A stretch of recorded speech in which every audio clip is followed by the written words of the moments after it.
Hello and welcome back to another stream. This time we are getting dark again.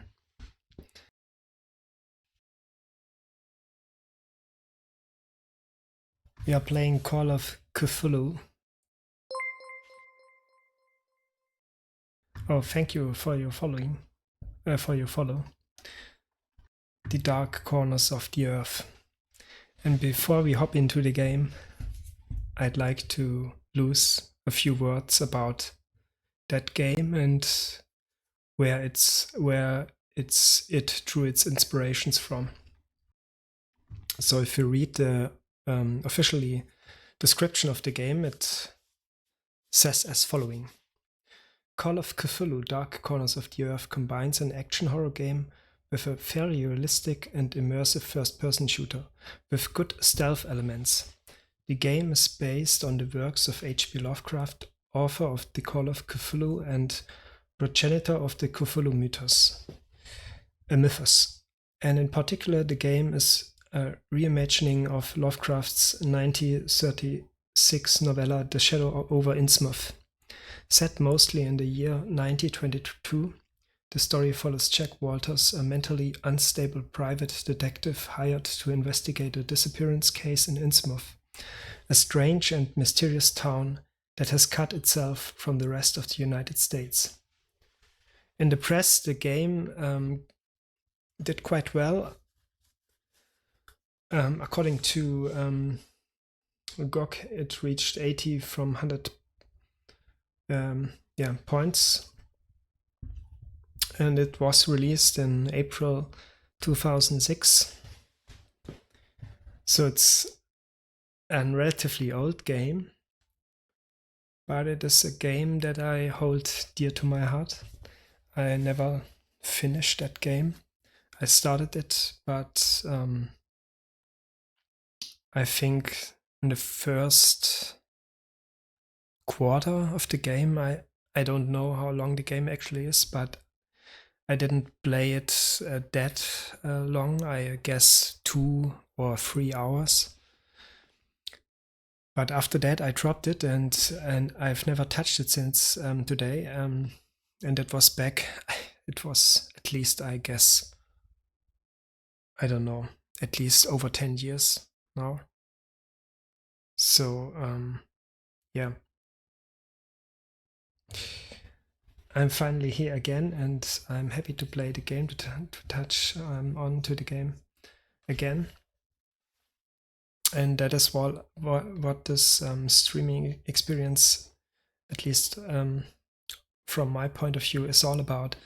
I'm streaming because I have a big bucket list, and I try to work on it and try to play as many games of it as I possibly can in my free time. Or in my spare time, which isn't that much, I have to admit. So, but yeah, let's just one moment.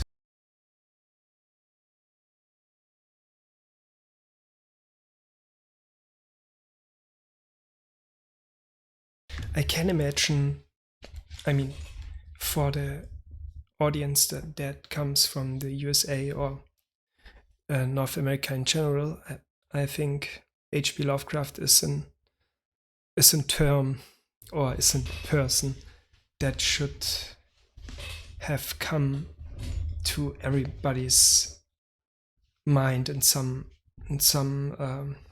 way or another in their lives. I mean, it's a famous author, and a famous American author, but in the Western, apart from that, in the Western world, I mean, in the EU, and more to the East, I don't think he is that famous, and because he's an author that lived in the 19th century and early 20th century. So yeah, he isn't that popular, I think, nowadays. I mean, yeah, it is a name you should have heard at least once, but not many know about his life, or actually about his life, or what he wrote and what he was like as a person, I guess. It's because, yeah, again, he lives in a completely different century as we are living today. So before I start the game, I want to talk a little bit about H.P. Lovecraft, because it's an author I really do appreciate. And I've read a bunch of his short stories, and I mean, I like it, and I totally get it if you don't. It's he is a little bit special. His writings are special, and of course it is not only because he lived in a completely different century, so the words and this style of speech were different back then, and you can see that, or you can you get an idea if you read works that were written in that time and not being rewritten, or I mean, into a sense that it suits more the speech that we use nowadays. So it's a little bit, it has an antique kind of flavor to it if you read his stories. But I really do like that. So yeah, welcome to our little introduction to the history of H.P. Lovecraft. So if you don't want to hear that, I guess you just have to around 30 minutes or so. You can do something else, or skip the video later if you watch it on YouTube. But I just want to pay my tribute to this author, to his writings. I really love them, and I want to say something about him. So this is more about the life of the American writer than about the great myth of the Cthulhu mythos he left behind. And I think that dealing with his life is definitely worthwhile, because he was a very bizarre and whimsical character who never felt part of his own presence. I mean, of his own, of the time he lives in. He never identified himself with the people around him at the time that he lived. He was I think he was a real oddball, you can say. It is, but one thing that I want to mention at the beginning: America, I mean the USA in specific, they had a contribution to literature, as every country or nation does, right? So, but for the USA, it is said that the greatest contribution they made in terms of literature was above all the short story. And for us readers, and Lovecraft, and that was also Edgar Allan Poe, for example, they made a huge contribution with their short stories. And for Lovecraft, there are countless. For example, Rats in the Walls, or The Shadow over Innsmouth, with which we are playing with in this game, at least, or it is part of its short story. And that is exactly why it is worth looking into his legacy, but also in his origins. And Lovecraft was born in Providence, Rhode Island in 1890, the smallest state in America. And this is a time we have to go way back in the past, right? So in 1890, the Wild West has just been fully discovered. It wasn't long before, so in the industrialization and also the sorry for my bad English, the commercialization progressed steadily. That was the time you could maybe compare it to our time with AI, and so where many things changed rapidly, and they changed drastically. There's a time in which science basically, for the first time, reveals everything and pulls it under the microscope, and the economy is booming under Roosevelt at the beginning of the 20th century. So America changed, and it changed fast, and it was all kind of new things you could experience in everyday life. And it is very relevant as a basis for understanding Lovecraft's childhood. The young Lovecraft could already read at the age of 3 years and was enormously inquisitive. He observed practically everything, and he was particularly interested in ancient legends. That is the Iliad or the Odyssey, for example, but also in legends, and also in, for example, the stories from 1001 Nights. So the Oriental tales, he touched them too. But he had to cope with some setbacks as a young man. He basically lost his father at the age of 3, who was then sent to an institution, and so he was brought up by his mother, his 2 aunts, and by his grandfather, who also has some stories heard.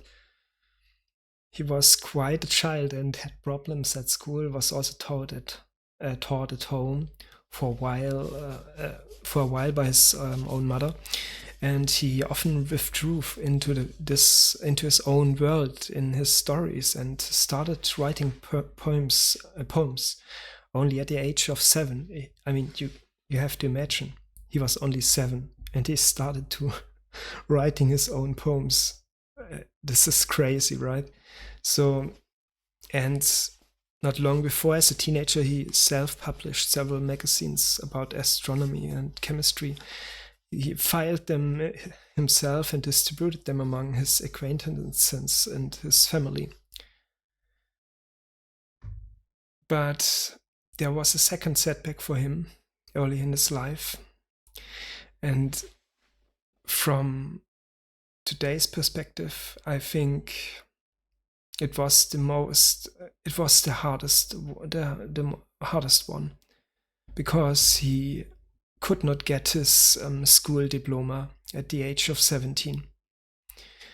And because of that, he suffered a nervous breakdown, and that puts him out of action almost for 10 years. And he was therefore unable to graduate, basically only consumed literature during this time. And that was not a time where you step aside and take a break and come back later if you don't are able to get your high school diploma, or any kind of degree, you're worthless. You could, even if you are intelligent, you are basically worthless in this society. You can't get a job, and exactly that happened. But we come to that back later. And while he was consuming literature, which was good for him for his later career, above all, his greatest idol, Edgar Allan Poe, that for him was the god of fiction. He also oriented himself too for his short stories. He consumed a lot of other well-known literature, including European literature, but in the letters he wrote, you can see how exhausted this young person was.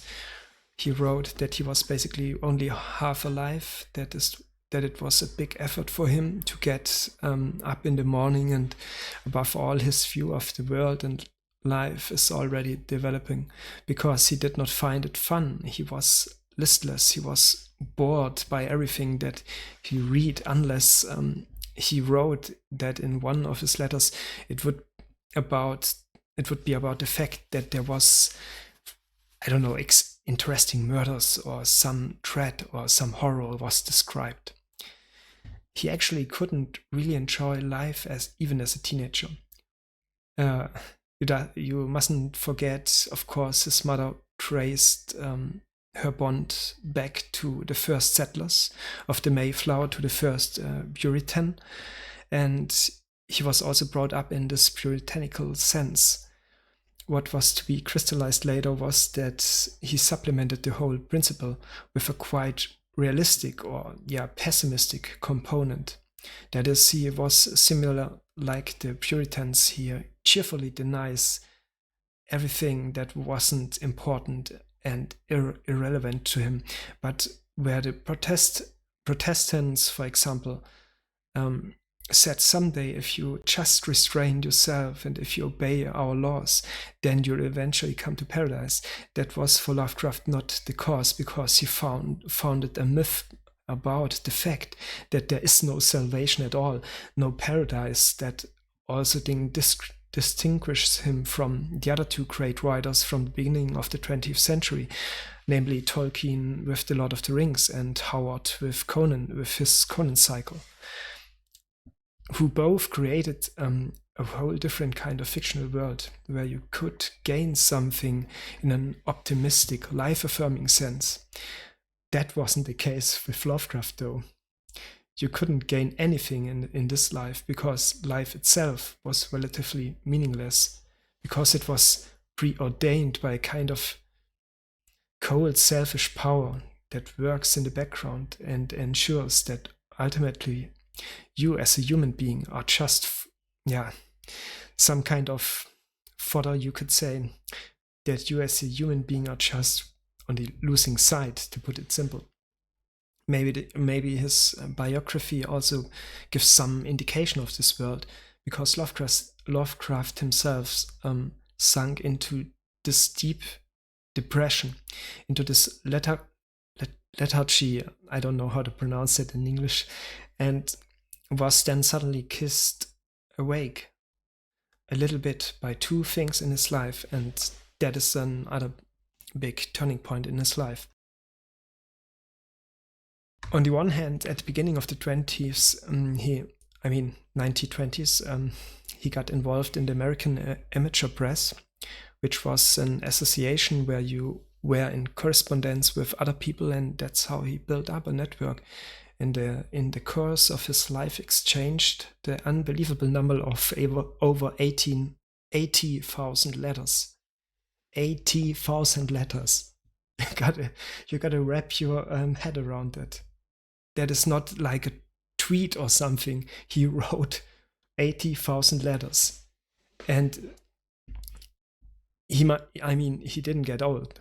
So, with some very well-known authors, including the just mentioned Robert E. Howard, who conceived the Conan cycle, Lovecraft writes that this exchange with other authors, these motives that one could talk about, and the subjects, and also this fiction that one could talk about, that this basically inspired him creatively, and that was ultimately the only social interaction this young person had back in the day. So there was no social media, and he was he withdrew himself from the world, so he had basically no social interaction at all. So to speak, only through his writings, and I guess that is one of the reasons why he wrote so many letters.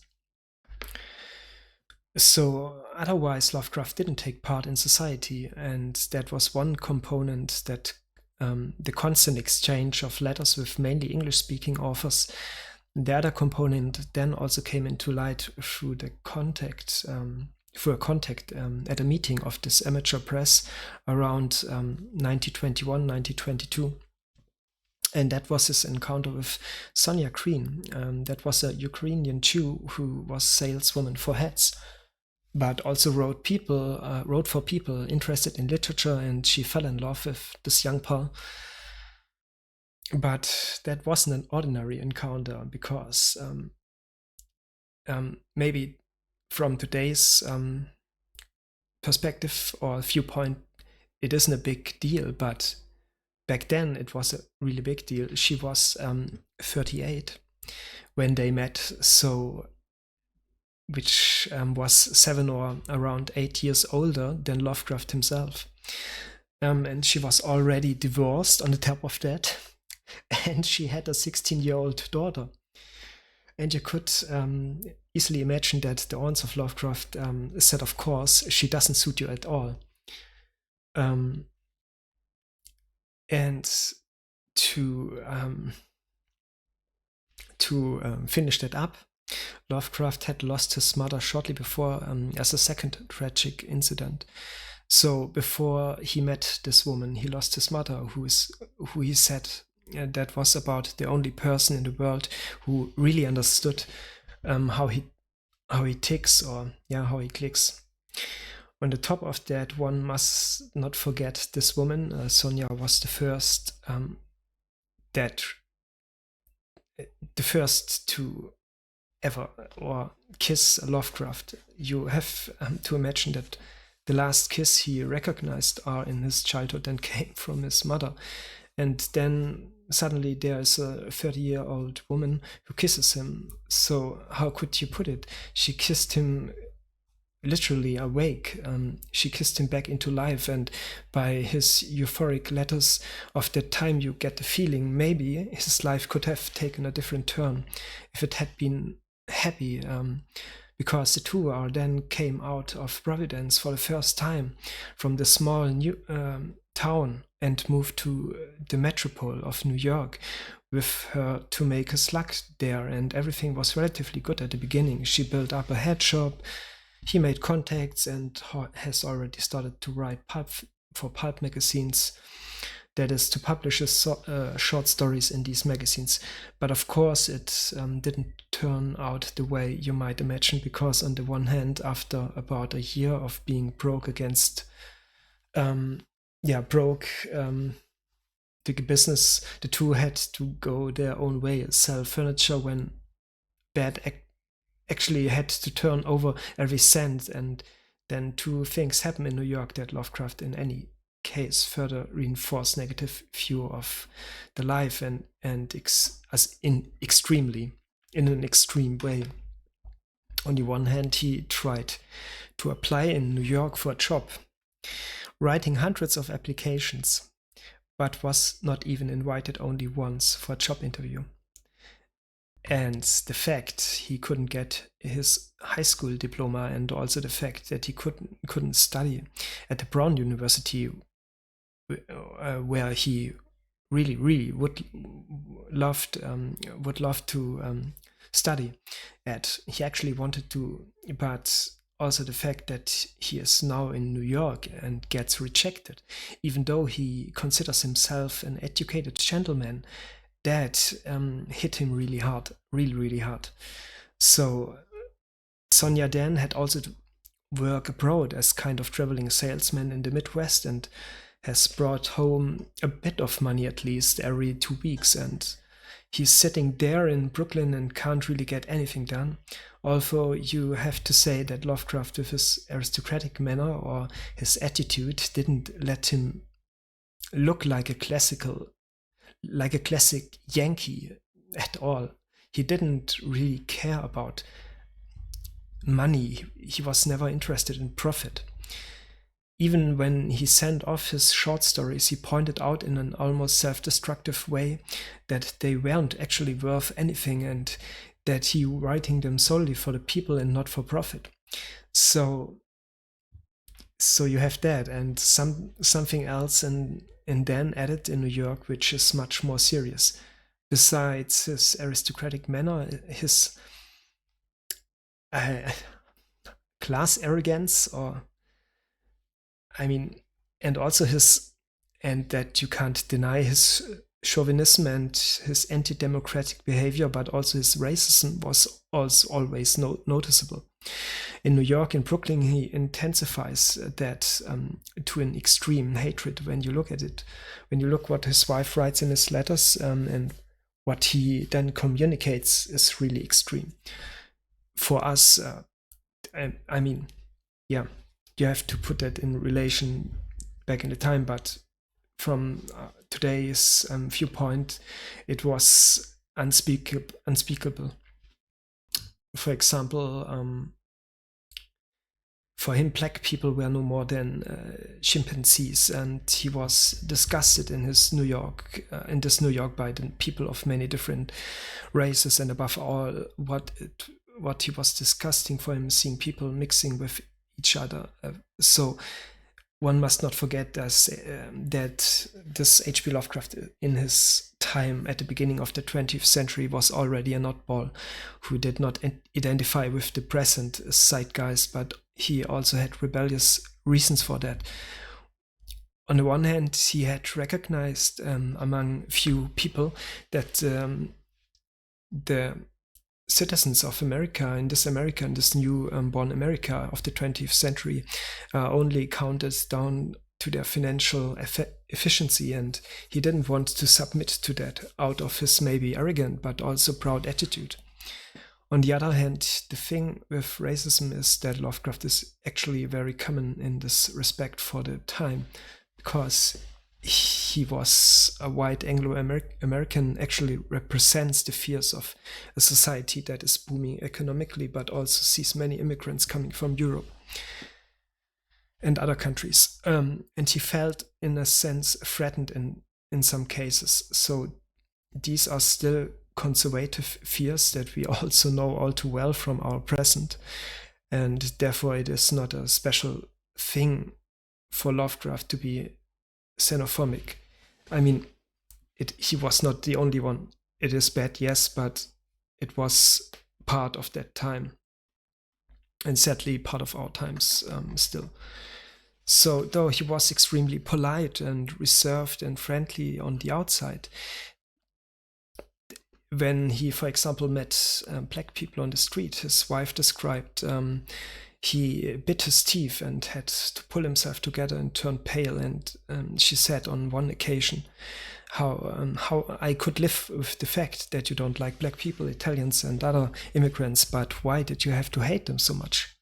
And to that, Lovecraft allegedly replied, love is one thing, but it is much more important that you know who to hate.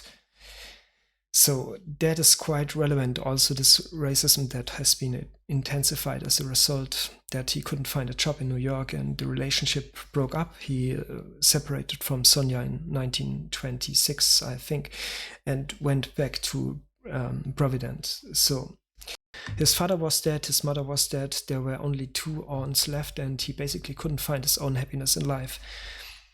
Also, his view of the world was radicalized again by this New York, which he described euphorically at the beginning as pyramid-like and gigantic, which ultimately only stood for him as Babylon, as a cesspool of sin. But that ultimately was the fuel for his great literary work, which then in these later years, or late years, turned him to a gigantic typewriter thing, and he wrote his short stories, which are still famous today, in which there can be found also a lot of what he was experiencing in his childhood and youth and in his life in New York.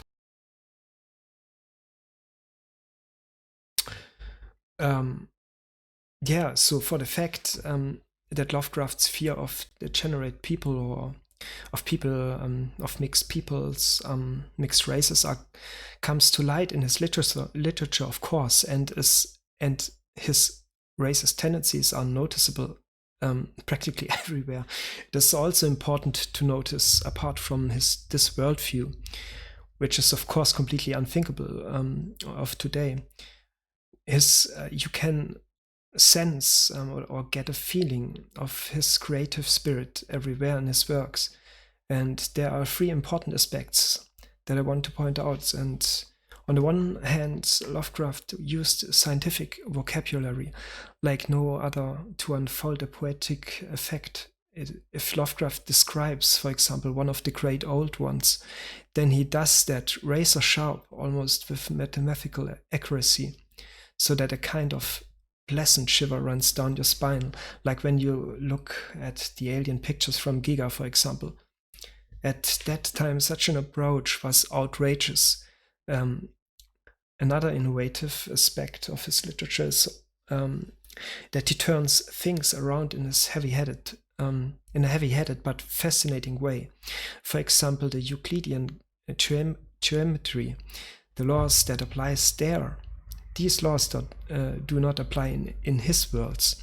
So it doesn't just play. He doesn't just play with topography and uses authentic local material, but he takes this to a visionary level with his architectural descriptions or his cult place descriptions.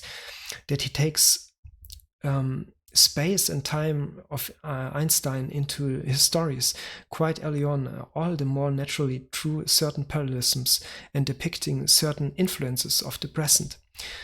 And secondly, he was also a mastermind in many areas. Yes, he was a racist, but Lovecraft didn't took the side of the perpetrators in the portrayal of his heroes. I would say, his heroes are actually he himself, if you look closely. His heroes always were Anglo-American intellectuals, inquisitive visitors that fell into the role of a victim. If you read Lovecraft's stories, you have to impute him to a certain literary masochism, I think you could say, because he ultimately enjoys it when his heroes suffer from this dauntless terror and passing away, or rather are destroyed at the end. If one gets insane, that is almost like a win situation. That is, heroes are victims of this portrayed present from which there's no escape. So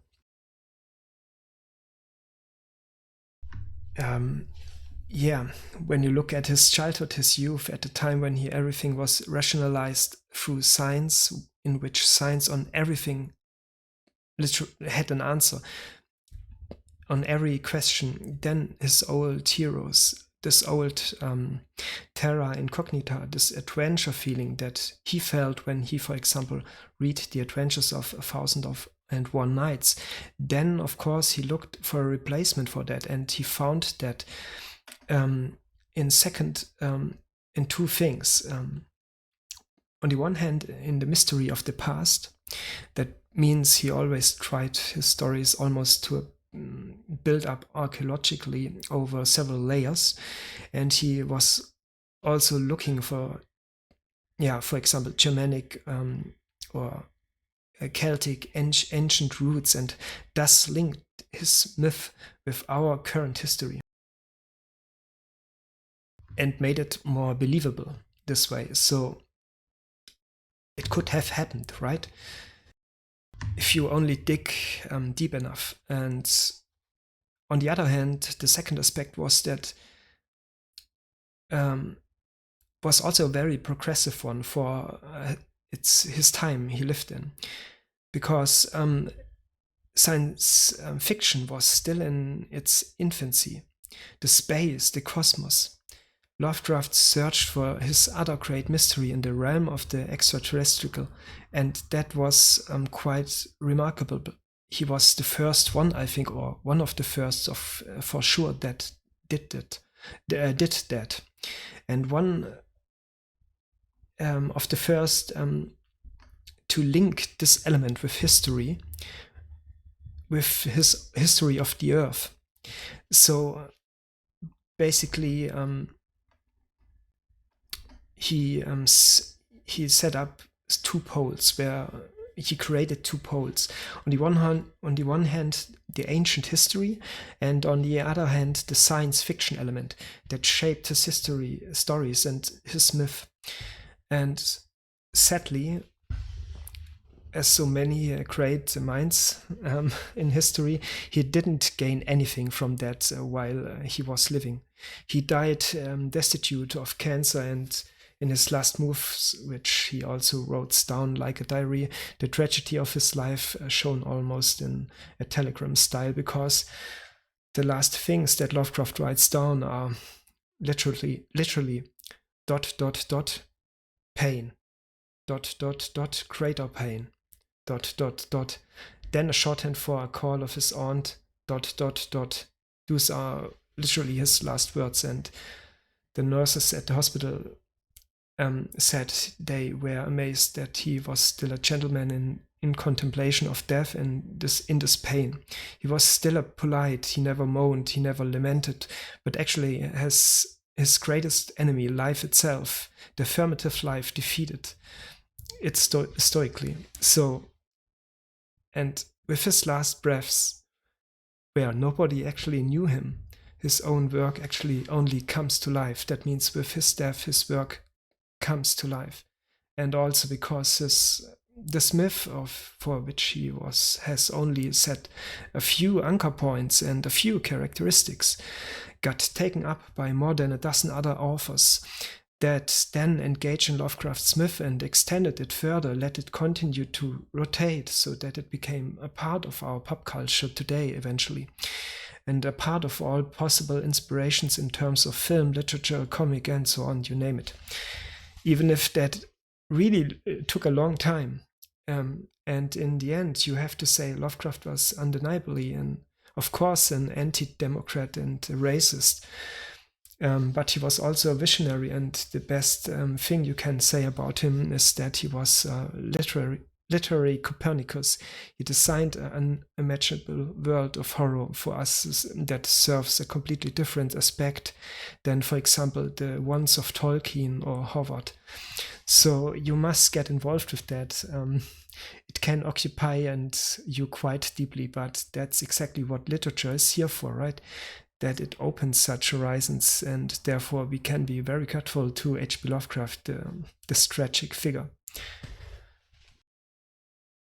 And yeah, I guess that is what I wanted to say. And no, I don't. I didn't knew that. I didn't know that all. And before I read and I watched a bunch of videos, and basically there's a really good video on YouTube where I get all the information from. If you want to, I can link it, but it's unfortunately it's in German, so, but I guess there are subtitles too. So, and with that being said, I want to start the game. I don't know what awaits me. I can imagine it is not a AAA game. And I also think one should not try to I mean, there's a reason why Lovecraft wrote, and the effect of his work is much more intriguing, or much more gripping when you don't see the horrors he describes. He himself often speaks about an unimaginable horror, or an undescriptive horror, something that you just can't comprehend with your human mind, because it's so disturbing, so odd, so off of everything we know, that you can't. It is, you get mad if you watch it, or if you look at it, if you try to comprehend it. So and in the moment you draw something, or you make something, I mean, you put something in form of a picture, it in one sense gets bent, or you can grasp it, you can get an idea of it, and he played with that in his literature. He can get really concrete, but on the other side, there are unspeakable horrors that he couldn't put to words. So when you read his works, there's a lot of going on in your head. So you have to fill the gaps with your imagination, and by reading that stuff, your imagination gets get to work really hard. So and that is what is great about his work, I think, in one points. So I'm very curious about how they try to translate that into a video game. So one moment, I will start again.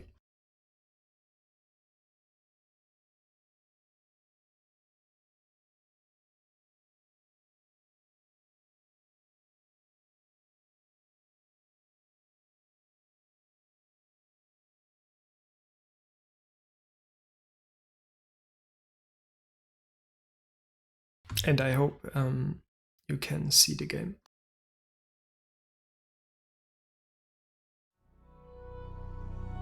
I try to hop out and make sure that it is shown in OBS correctly.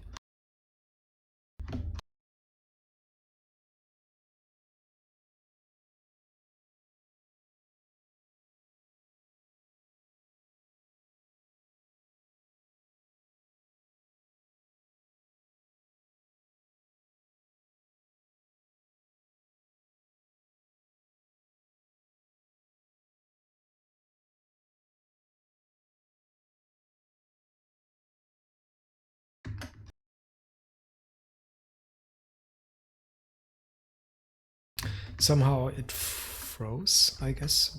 Just one more.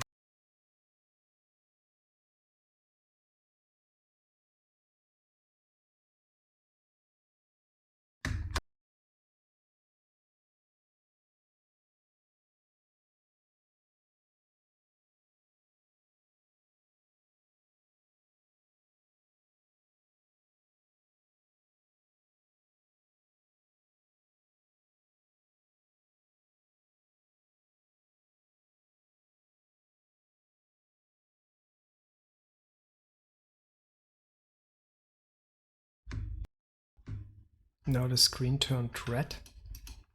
At least not blue. Oh god.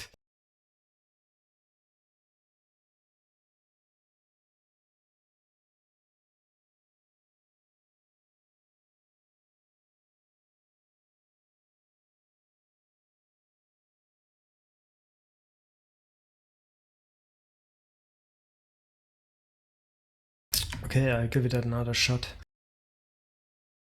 And I don't know why it's why the game is not running smoothly right now. I tried it before and it worked perfectly.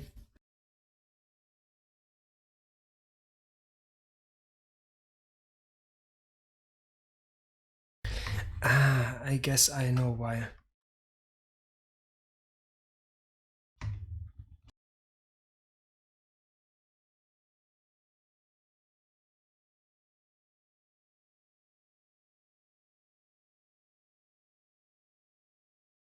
I think I have to restart not the OBS, but the game launcher.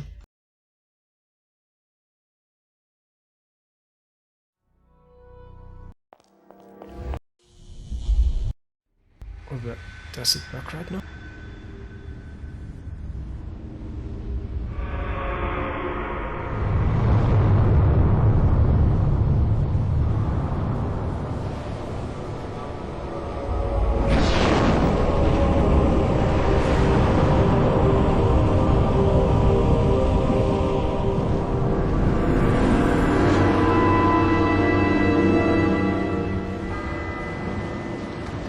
Sorry, I tried to fix that.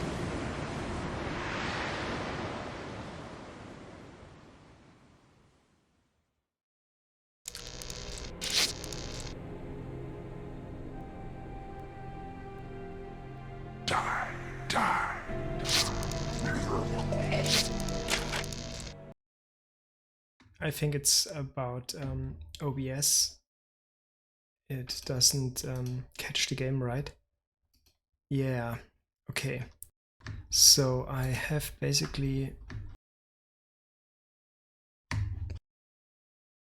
I hop I hop back into the chatting scene, and I have to start the game in the background. So, and then I have to adjust the settings of OBS so that it will hopefully catch the screen in the right manner. Sorry, I don't know why that happened now. Yeah, okay.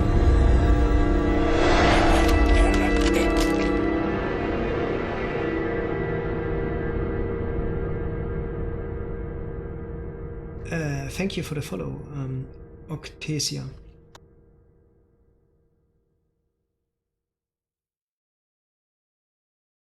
Very appreciated.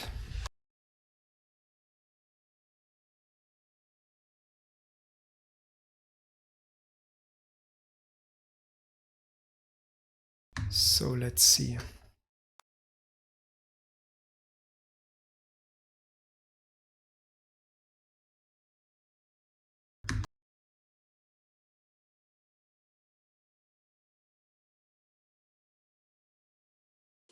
It still loads.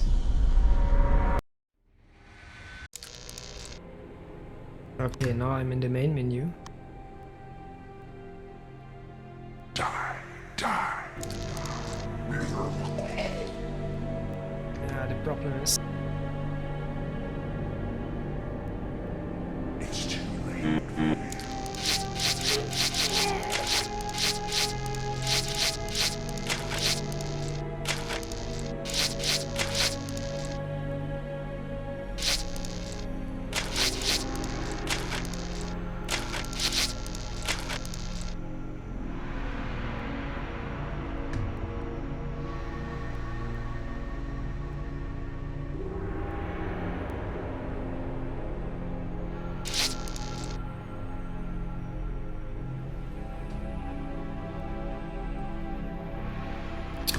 Okay, I have to do it the other way. So, let's see. So basically the problem is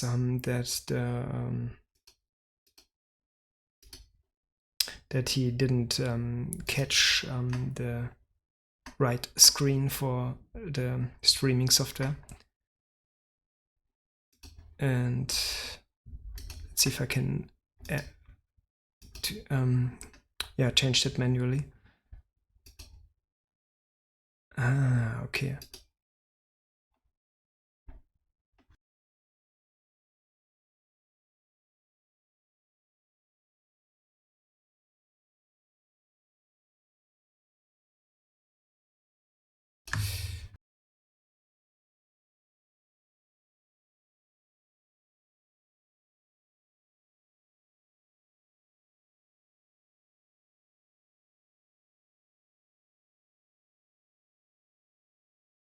I think maybe I can turn on the settings.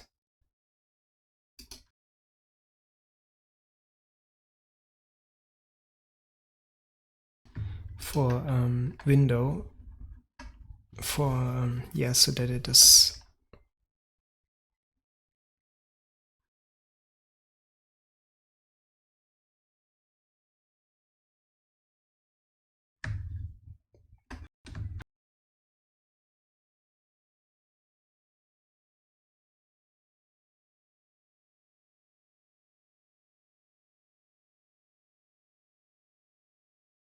I try it again, and if it doesn't work, I will just record the whole screen for that scene, so that I don't have to change it to a specific window, which obviously doesn't seem to work the way I want it to.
Okay.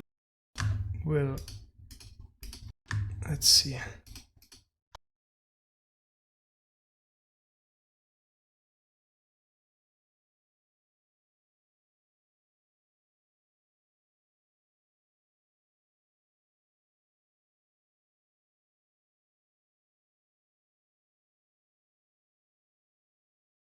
Can you see it now?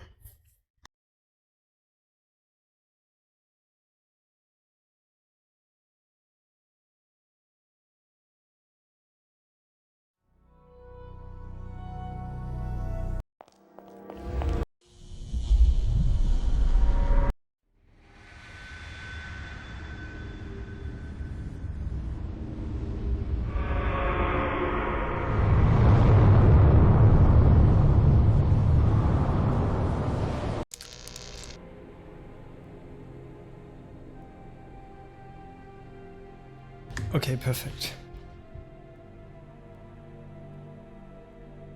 Die.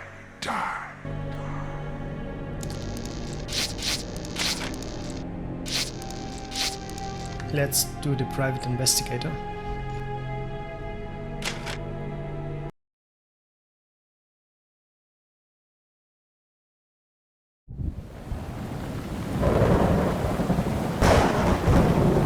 Now, at my end, I can fully see. My last case opened in me a new fear, a real fear, a fear of myself, of what I am, and of what I've always been. All that I was is now lost. Hope, purpose, pleasure, all meaningless. I now walk in the shadows between worlds, and it is there I have finally glimpsed upon what lives in the dark corners of the earth.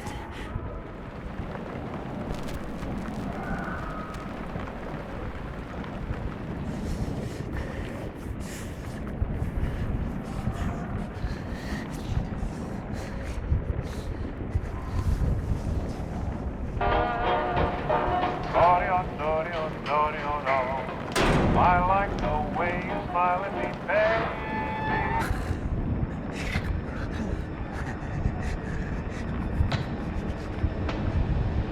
I like the way you smile at me, baby.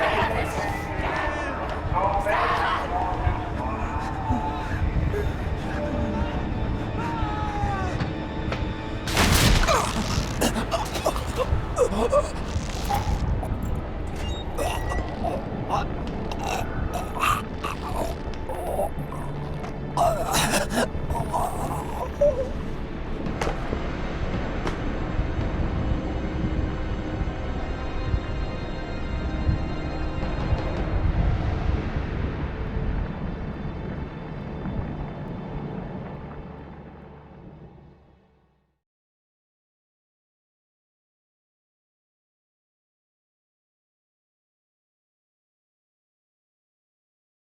Man, that was too fast for me to read.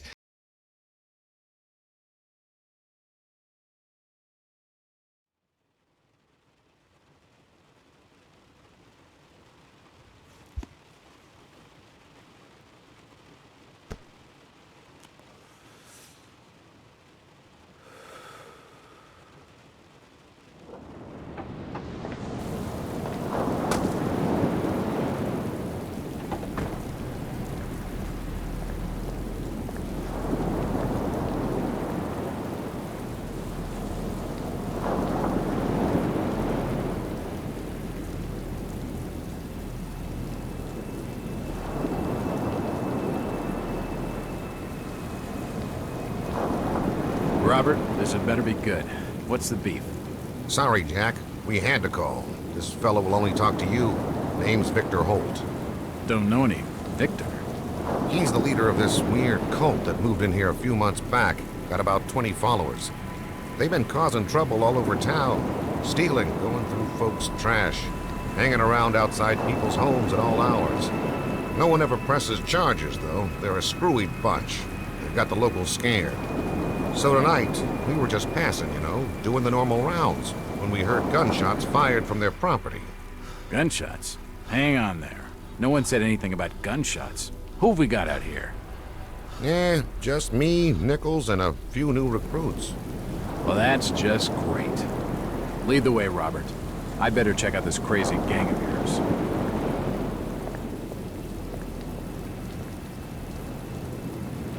Yeah.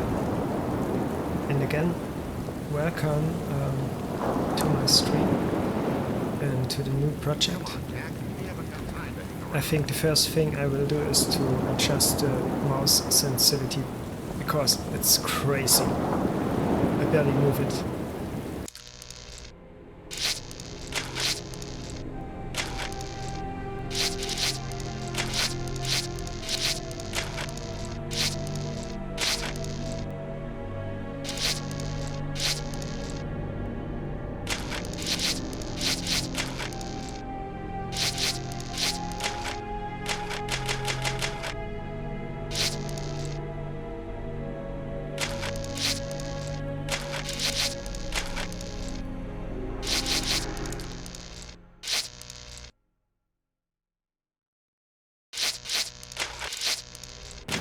Oh, I'm done. Hurry up, Oh, Jack. much better.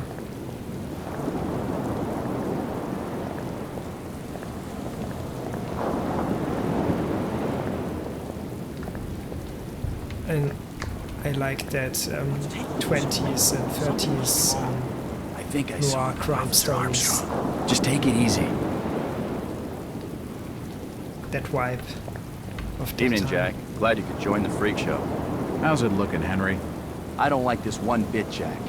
Check the alley on the right. Victor Holt's over there in the shadows. He's waiting for you. Can we trust him? Nope, but we've got you covered. You better take it slowly, though. They're a bit twitchy.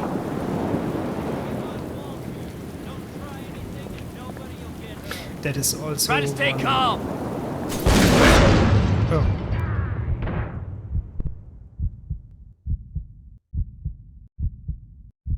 Can we do anything?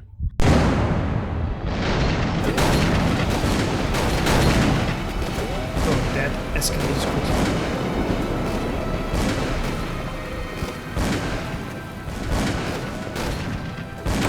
I can't remember anything back, of the game.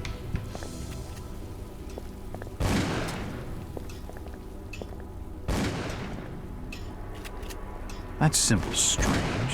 Looks almost like a flaming eye. I should take a closer look. Again, I have to adjust the mouse sensitivity. It's still a little bit too fast, too sensible.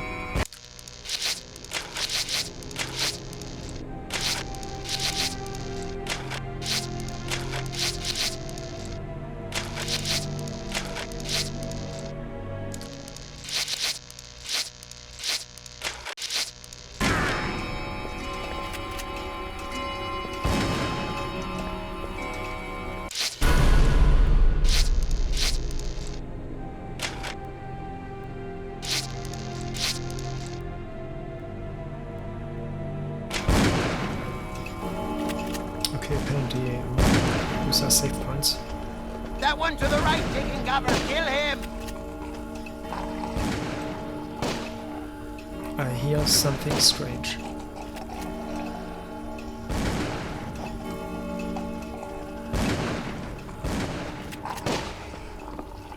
At last.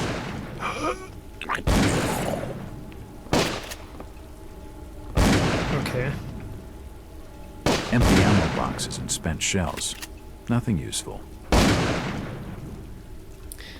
So I'm not sure how dark the game looks on the screen, and maybe it looks a little bit too dark later on in the VOD on YouTube. Maybe I have to adjust the gamma settings a little bit, or the contrast, I don't know what I can change. For me right now it looks pretty good. So we got no introduction in sense of how to use the controllers. I will take a quick look at the menu.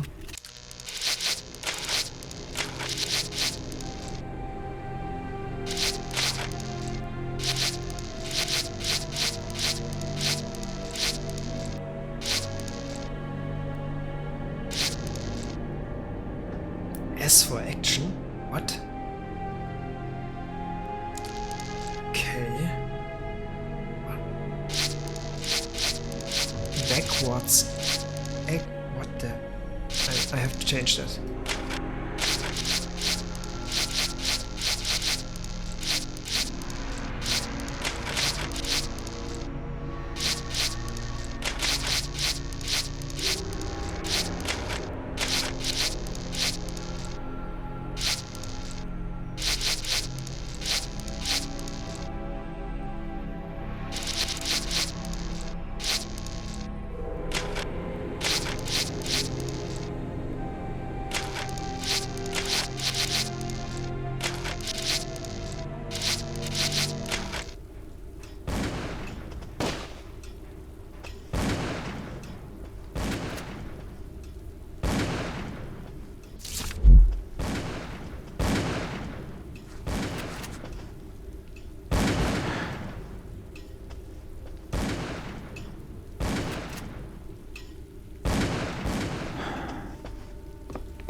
Okay.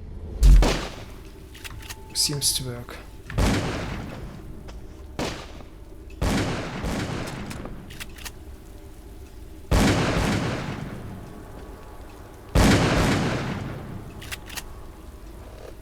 Don't shoot. I'm unarmed. Ah, we've been expecting you, Mr. Wald.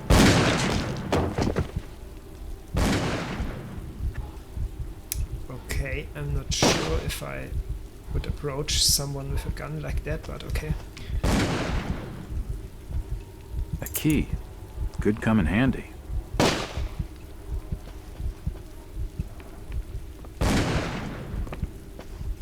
Commercial ad for Lucky Strike.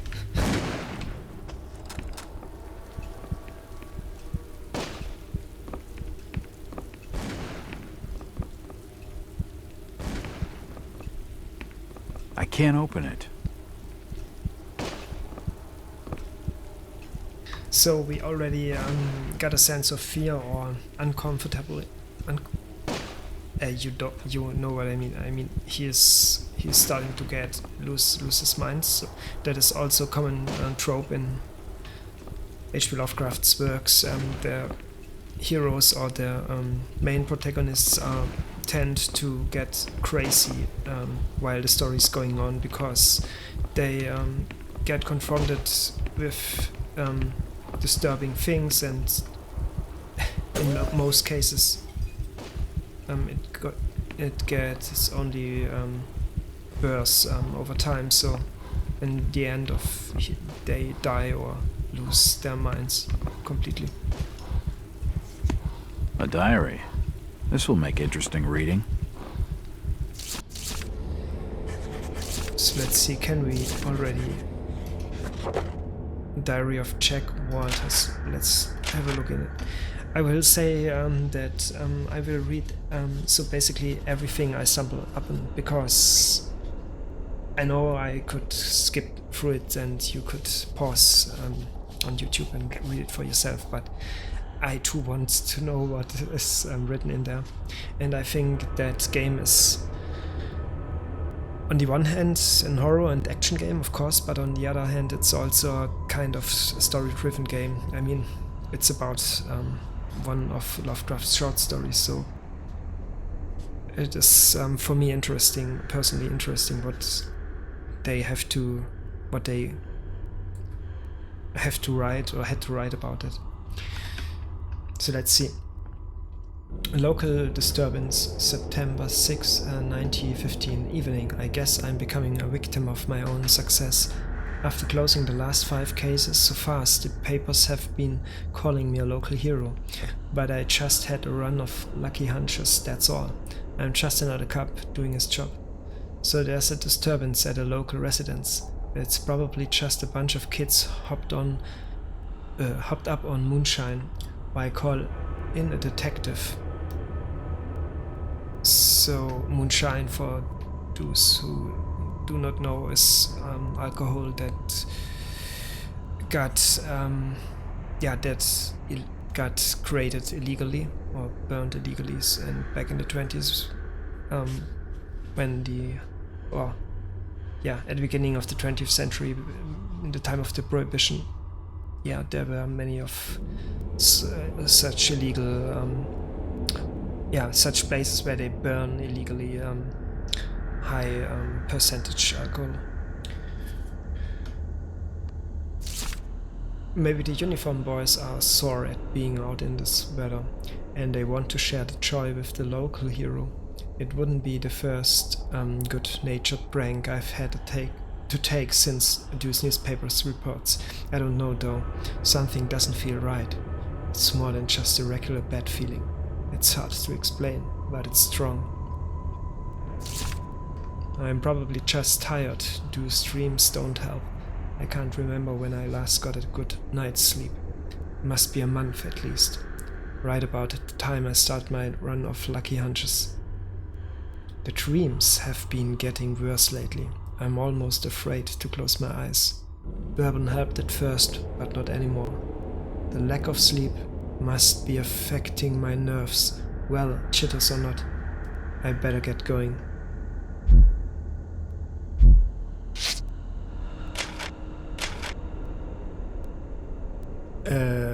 Diary of a cult member, August 20th, 1915. We have been watching him now for 2 months. I can feel my anticipation growing as the day of contact draws near. Victor has not yet divulged his final plan for bringing Mr. Walters to us.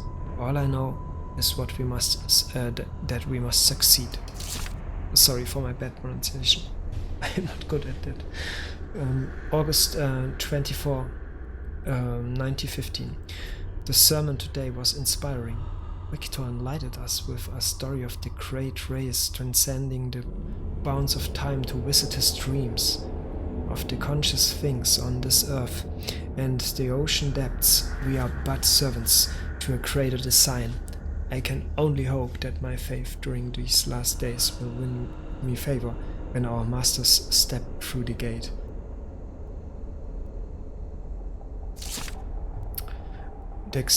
August 29, 1915.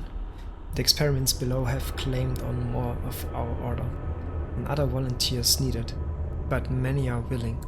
We are truly blessed through our faithful service now that his coming grows so close. September 3rd, 1915. The preparations are complete, and Victor's plan is in motion. He will arrive soon. Surely by now he must suspect his true nature, or at least question the nature of his gifts. September 6th, 1915. He has come. Finally it begins.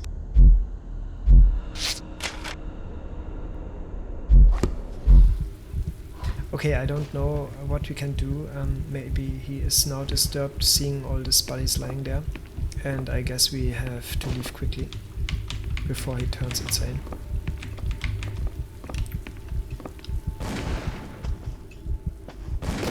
Yeah, it's already get better.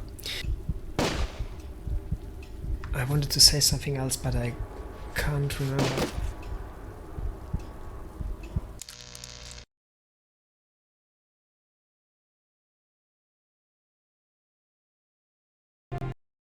Oh no, what on earth happened now?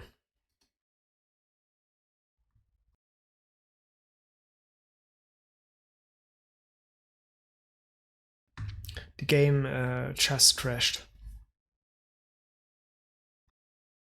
So let's see, but we saved. We are safe.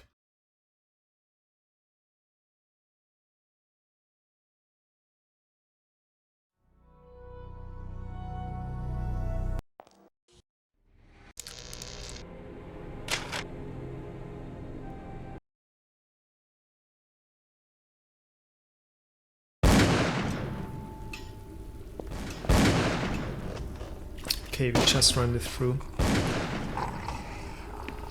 At last! Thank you.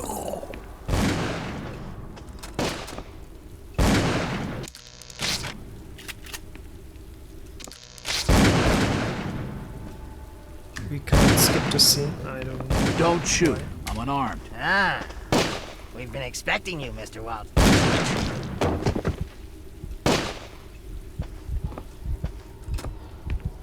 I can't open it.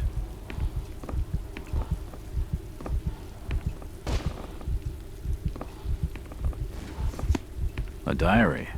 Nothing of it poisoning by the looks of it.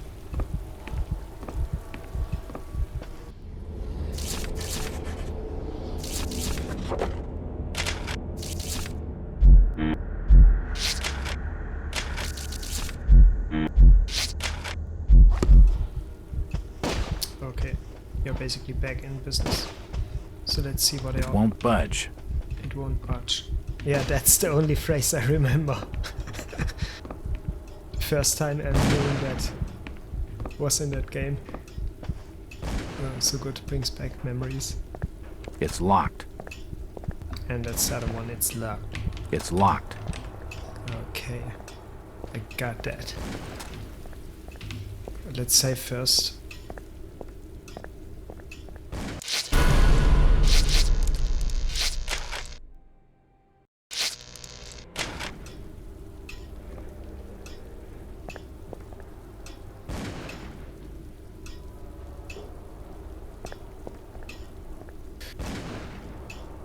So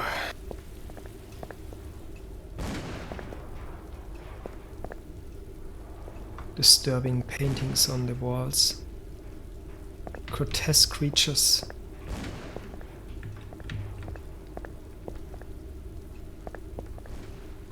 There's something going on in this town.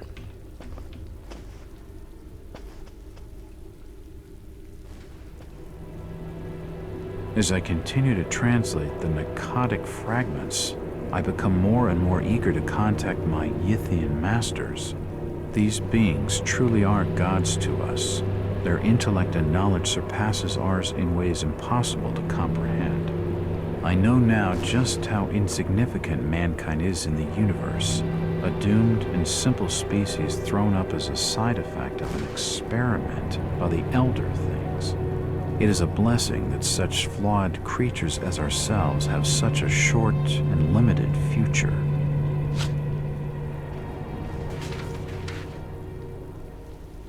Yeah, and there you already could get a kind of an idea what Lovecraft tries to say in his works, or in many of his works. So mankind is basically irrelevant if taken into greater account. They are merely what, for example, ants for us humans. So not even that, they basically are next to nothing against the great old ones. And there are cults like that we face right now, or we encounter right now, that don't know anything or not really know anything about that, besides the fact that they try to, or that they pray for anything that they can't possibly comprehend. They just yeah, they are just a cult in the truest word of its meaning. So, and It's locked. It's locked. the things they do are not always, or in any case, are not good for mankind in the end. It won't open.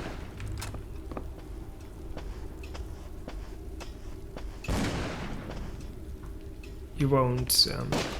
You do not want to mess around with the old ones, or even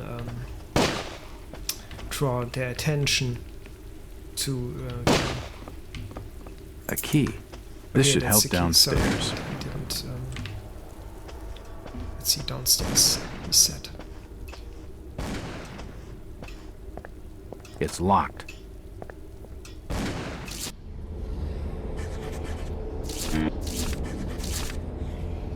A copper key with an S engraved on the head. Okay, so we are looking for the letter S.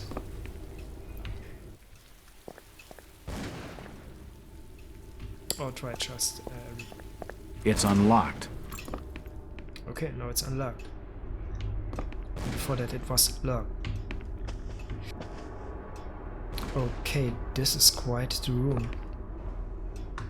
So they were watching us for quite a time. They knew we will come here. I don't eventually. understand. I mean, all of these photos. All of them. Now It you must are. be some kind of mistake. Why would they want me here? It must be an old case. Something I've forgotten. Some screwball with a grudge, maybe. Think. I've gotta think. Now he's a real local hero. In any sense of meaning.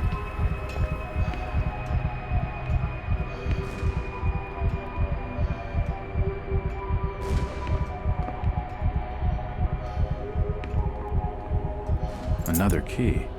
This should fit the door across the hall. All these photos and clippings are of me. I just don't get it. Yeah, you will soon enough, my friend. And then you wish you hadn't found out.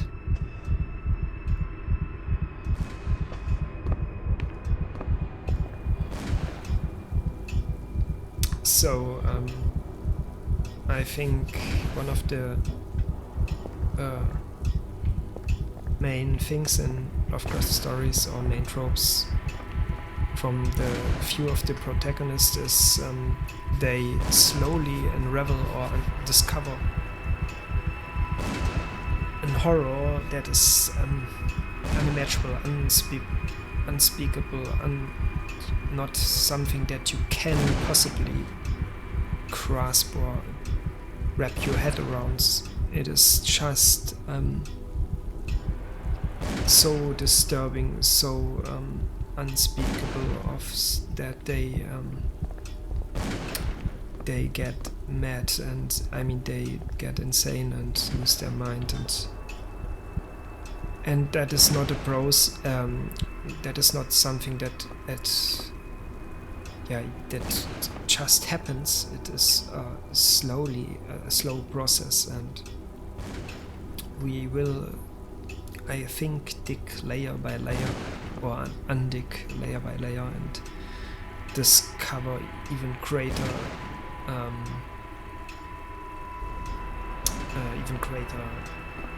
disturbances, or I don't know how to put it in English.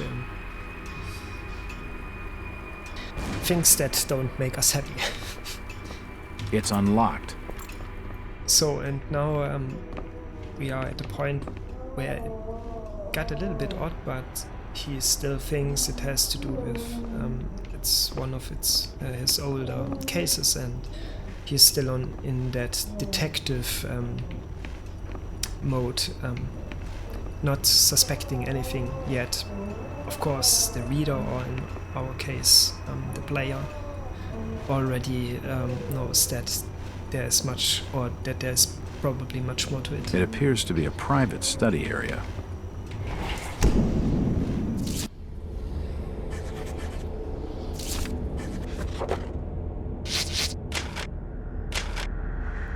And I read the story Shadows, the Shadows over Innsmouth, but I won't spoiler anything.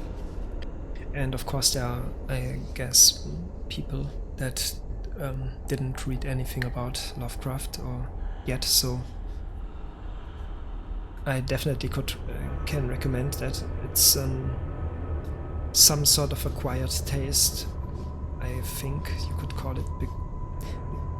It is not something that you would read, I don't know, while having cake and coffee.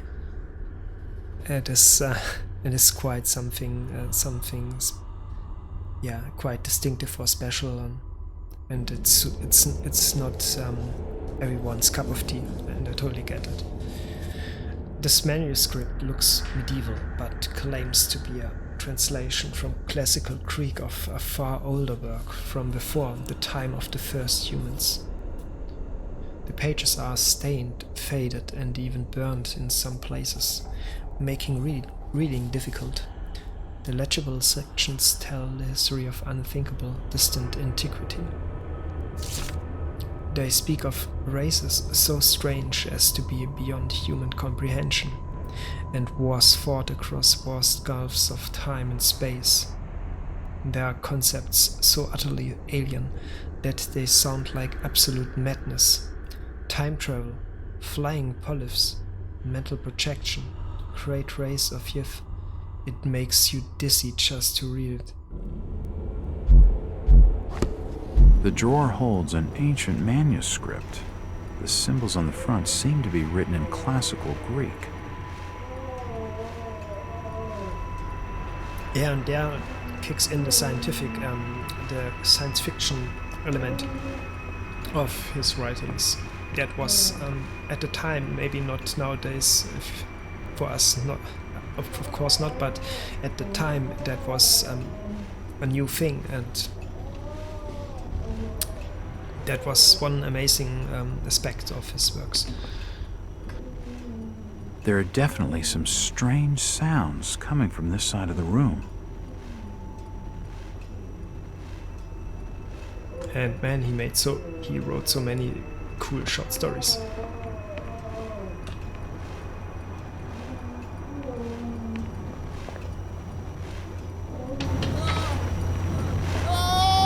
Shit, that did not sound good. Well, that's just swell. I really love the voice actor in that game. Ooh, that didn't turn out well. Oh shoot. So we are now in the basement, and you know it all. You all know it. When in America, in the USA, someone goes into a basement, 90% of all cases, nothing good come out of it.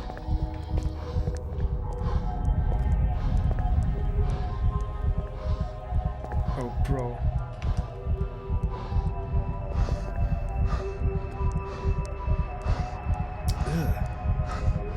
What is that, a cockroach? Okay, I shouldn't look at it.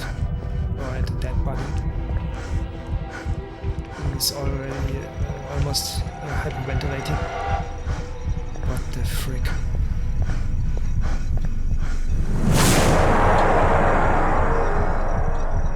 Okay, now it's... what the hell is going on here?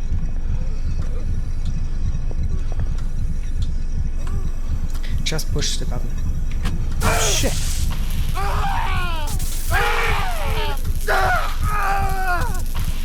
Hey, I didn't do anything. It wasn't my fault.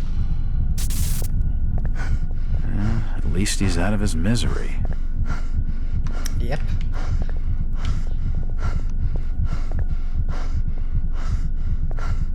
No, I didn't mean to. What the... Okay, some kind of... I don't know what this aperture is for, but I think they removed everything from him and put it in that tanks, and he just lives somehow.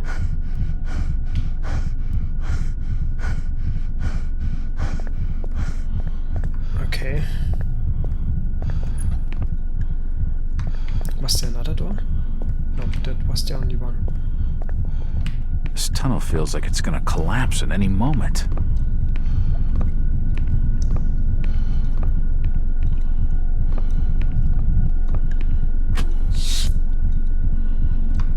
Bro, what is that?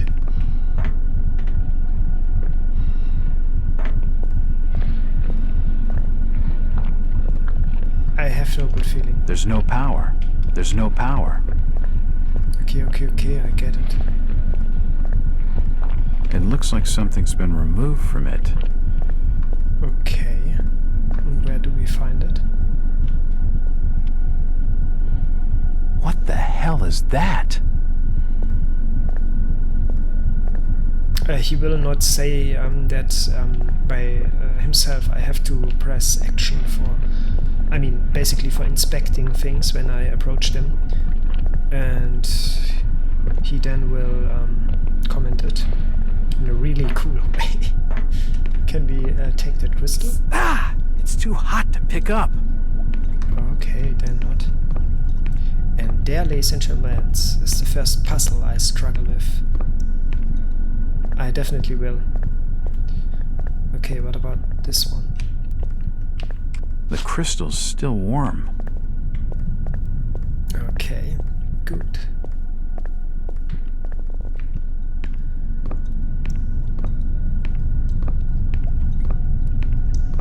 And now it is much more smoother. I can talk much more smoother than in Shadow of the Colossus and Ico, because I play now with keyboard and mouse and not with a freaking controller. And have to... I don't have to multitasking. Okay, can I put it in there? A strange green crystal. It's warm and exhibits an unusual glow. Okay, I have to take it manually out of the inventory.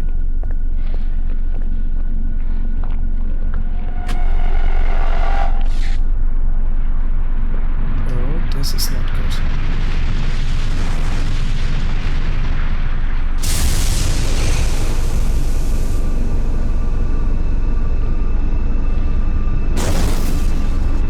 What the hell was that?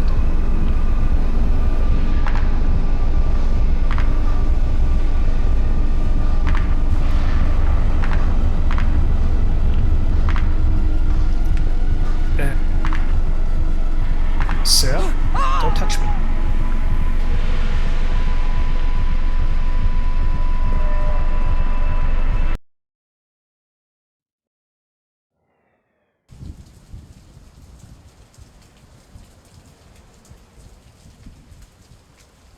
It's been more than 6 years since I entered that strange house in Boston. But to me, it was just 5 months ago. Amnesia, the doctors called it, probably brought on by acute mental stress. I remember investigating the far side of the library. There was screaming.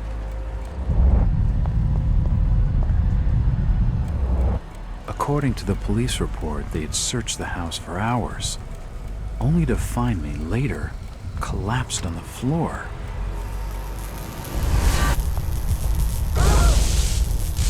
When my eyes opened and I spoke, my colleagues recoiled in fear. There was something unnatural in my voice and blank gaze.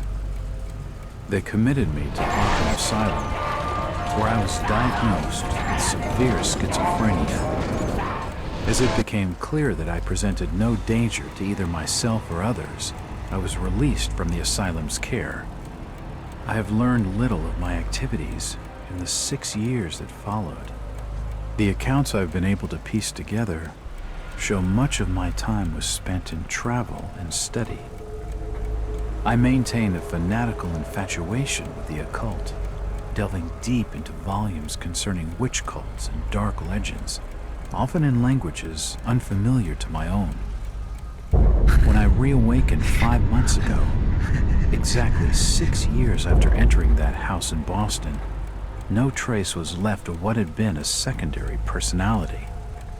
I was myself again, or at least what I believed myself to be. Return to normal life has been a painful process.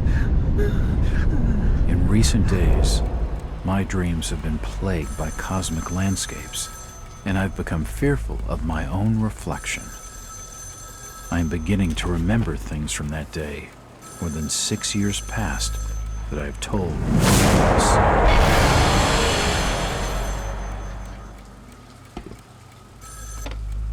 Jack Walters. Hello, Mr. Walters. My name's Arthur Anderson. I need your help finding a missing person. I don't take that kind of job. Did you get my package? Hold on.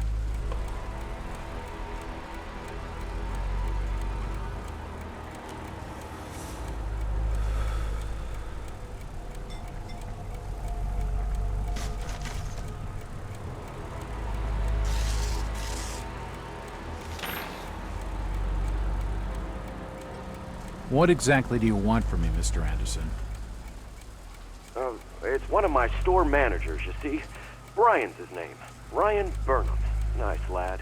He disappeared recently from the First National grocery store in Innsmouth. Innsmouth? Never heard of it. It's a small fishing town on the coast, not far from Arkham. I'd like to see you in person before you leave. Hold on there a minute. I didn't agree to take this what the hell? I'll be here all day anyway.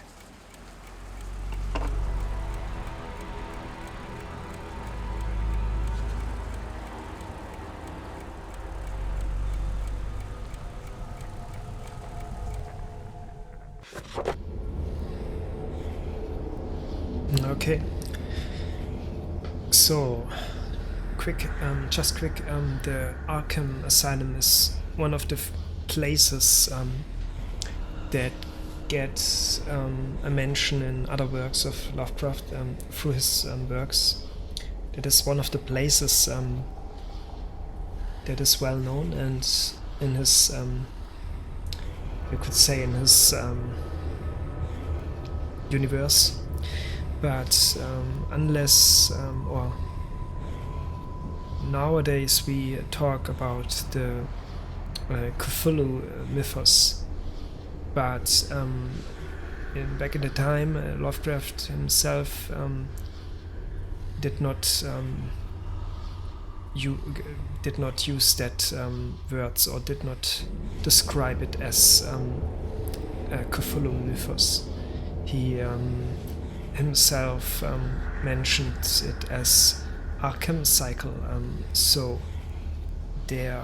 his stories are always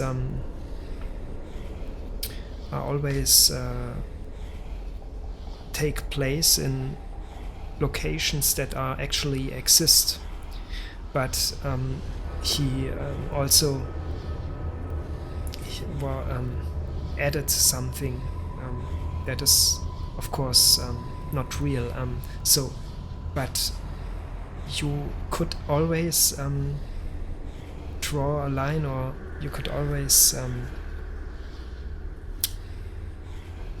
draw a connection to actual localities, to actual places that actually exist. So it made his stories more believable. And for example, he did the same thing with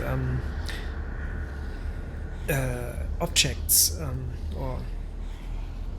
there's the famous Necronomicon, or with persons. He designed it so well, and he described it so in such a detail that one could easily imagine or fall for the trick for his writings, and get the idea that it is an actual, for example, an actual place or an actual book that was written, and not something complete fictional. And that he did very well, but he himself admitted that he never said he even went so far and saying that this was all a joke. So he didn't himself take it too seriously.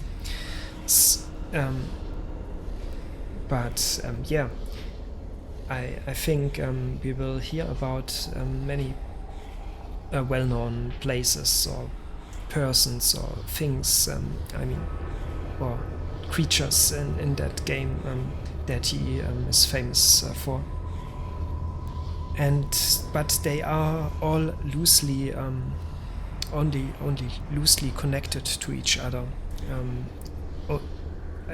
Also in his own stories, so that one could easily take one element and do something completely different with it. So it makes it makes it easy to expand and develop the anchor points that he set for this universe. And that is one of the I think one of the merits, or one of the one of the things that let his stories, or let his legacy not get lost in history. There's always something you can take from his writings and move on and reinterpret it, and that's great, I think.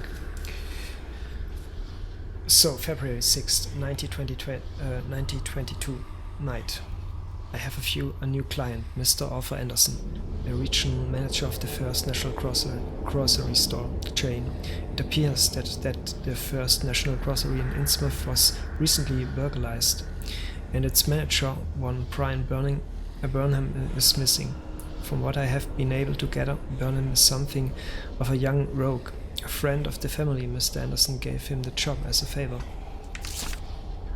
February 6th, 1922. Burnham is looking like the prime suspect for the robbery, but there are a few things that don't add up. Not to Anderson and not to me. For instance, why would Burnham force an entry into the store when he had a full set of keys, free access to this cash register, and a combination to the back office safe? To misdirect any investigation? If that was his plan, why did he disappear? February 6, 1922. Following my conversation with Mr. Anderson, I found out what I could about the ancient town of Innsmouth. For generations, the crumbling seaport and its people have been shunned by neighboring communities. Outsiders are unwelcome there, and there are superstitious tales of a strange element in the town's oldest families. They are of mixed blood, so the stories go, whatever that's supposed to mean. The usual Hicktown prejudice, no doubt. After making a brief visit to Innsmouth, my client came away distrustful of the local authorities. He isn't buying their line that Burnham robbed the place and wants to know what happened to him. Only one bus goes to Innsmouth, and tomorrow afternoon I'll be on it. It feels good to have a purpose after 5 months trying to break through my amnesia. I also feel a little apprehensive. Maybe it's the wild stories about the town, or maybe it's just because I haven't had a case in so long.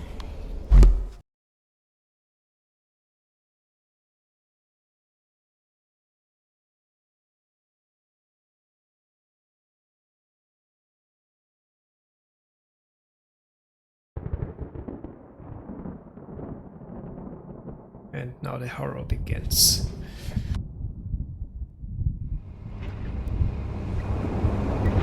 Driver, how far to the stop? It's almost there. I'll drop you at the town square of Innsmouth. Why lock the gates? Keeps out wanderers looking for work. We don't want those folks like that interfering with our affairs. Is the bus from Arkham always this empty? Aye, and we prefers it that way. Not many come to Innsmouth. But what about trade? Surely the port needs business. Innsmouth has the means to look after her own.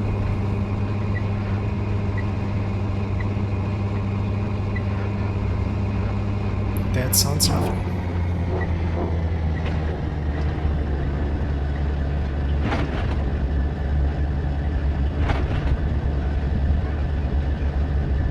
They decapitated the statue. This is it, stranger. End of the line. Oh god, I hope not.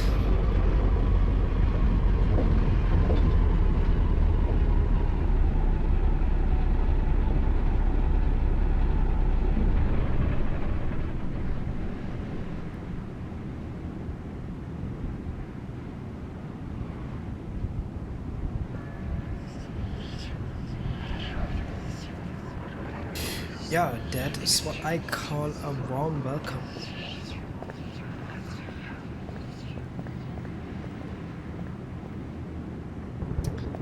Let's have a quick look around this area before we move into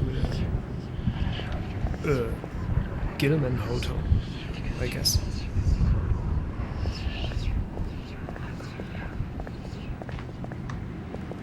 Okay, they don't look friendly. Can you read it? Innsmouth to her sons who died for liberty. Ah, okay.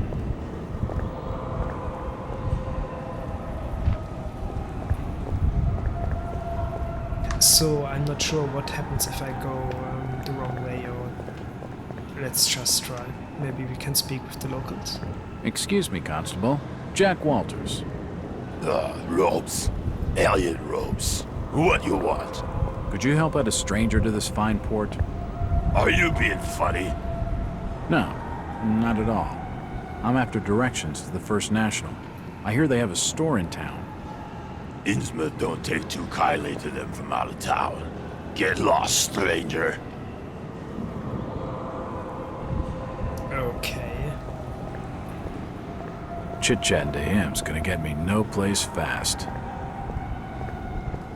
Yeah. What about here? It won't budge. Yeah, okay. I don't think we can enter any building. Just basically locked.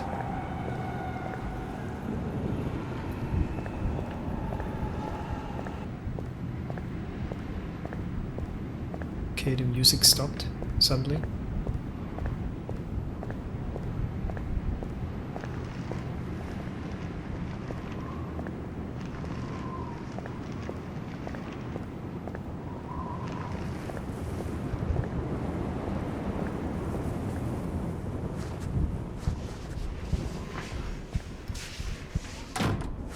Okay, I saw nothing, sir. I saw nothing. Evening.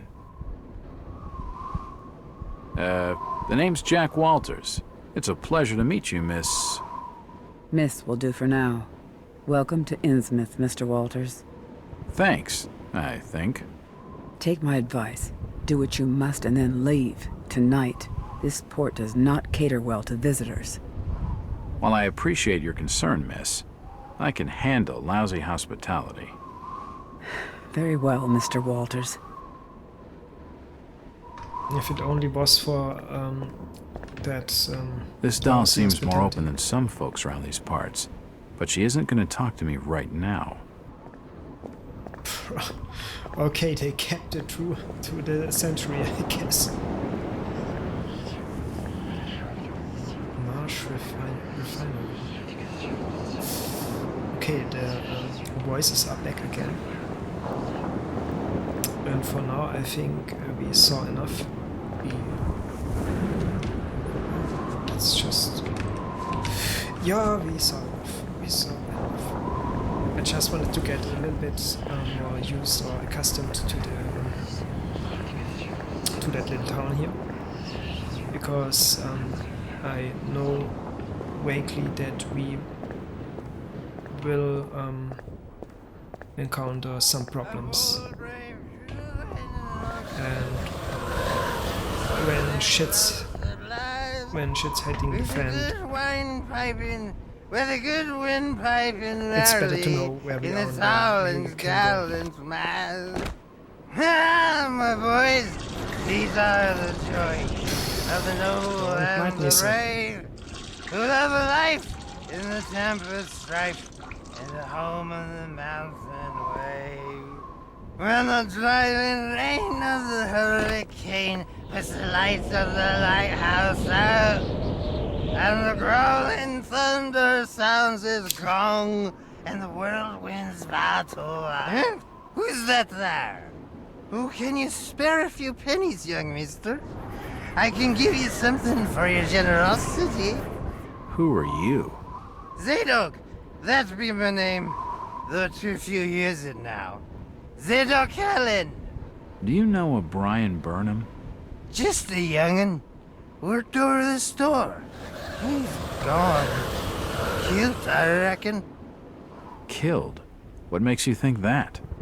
Them's from out of town running a store. Taking business from the Order of Dagon. They'd not accept that. What else can you tell me about this port? You just bring old Zadok a bottle of something nice, and old Zadok will fill your ears. I think Dagon was one of his first short stories. A really great one too. It won't open. So we have to bring him booze to make him talk. Ha ha! Do you think that's the valiant shrink? No, we were bold. I'm glad I turned on subtitles because The old drunkard knows something. I don't think it would take much to get his tongue wagging. Yeah, but we have to find something first.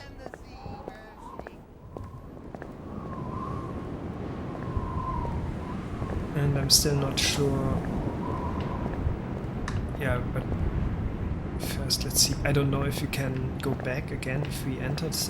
If we entered the hotel, or if that is some kind of event that got triggered, and after that there's no point. That's the point of no return when entering that building. But I didn't saw any. I don't know, alcohol lying around here. Maybe we get something from within the hotel. That would make sense. Innsmouth Poorhouse. Okay.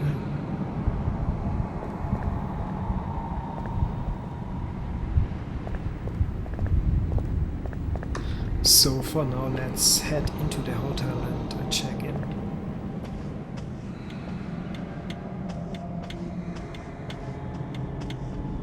Nothing of interest. I quite like that kind of games where you have to go to the objects you want to interact, and the objects are not, or in many cases are not marked in any case, so that you know when approaching them that you can interact with them. You just have to try and see what happens. A small wooden clock. Yeah. And even if it's a comment or the protagonist comments that object that you just want to interact with or look at, that makes the world much more, I don't know, believable, much more. There's much more to it. You don't it's not just a painting or just sprite that is on the wall. Therefore, the moment he comments on that object, it's in some sort of sense became relevant, even if it's only just a little comment.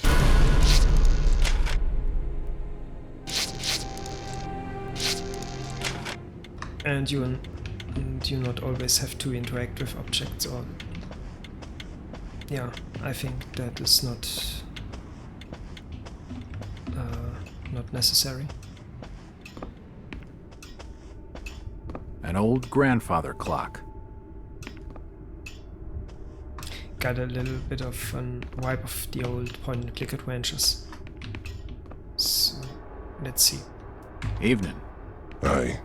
The name's Jack Walters. I'm just visiting. You don't say, sir. Gilman. Charlie Gilman. I run this here hotel of an evening. You got any rooms? I'd not rightly know that for sure. All habits cleaning rooms at present. Them's from out of town can leave a horrid mess. Talking to this fellow's getting me nowhere, and he's more than a touch creepy. If I need a room and I'm desperate, then I'll come back. He looks not so healthy, to be honest. I mean, all the people in the town, they look not. I mean, look at his skin. That I don't know, looks a little bit weird. almost like he's already dead, or I don't know. Stop your snooping. And there's for hotel staff only. Yeah. Then I go upstairs. It's locked. A dusty assortment of old books. It won't budge. Shit. It won't open. Ah. Okay. But that was obvious.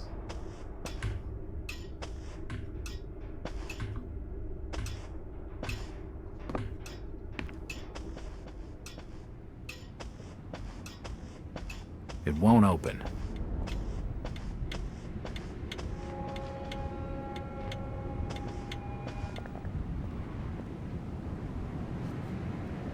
So let's save again.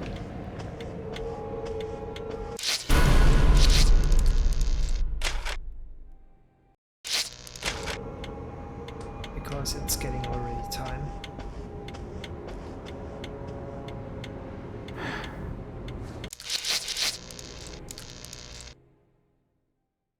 So let's see if I can at least end the game properly. We can see you.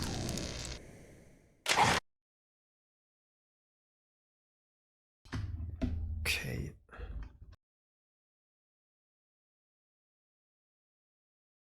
So that was the first episode of Call of Cthulhu on the Dark Corners of the Earth. And it was quite an interesting one, I think. I already liked the game. The design of it, the gameplay elements, how they approach that story, that short story. And if you haven't read it yet, I warmly can recommend it. Of course, if you are against spoilers, you better not read it before you continue watching the game or playing the game itself. But yeah, I guess I will have fun with that game, and I already looking forward for tomorrow. So I hope you tune in again, and if not, you can watch my VODs on YouTube if you want, and I would be happy to hear or see from you. And until then, have a good one, sleep well, and have hopefully good dreams. Bye bye.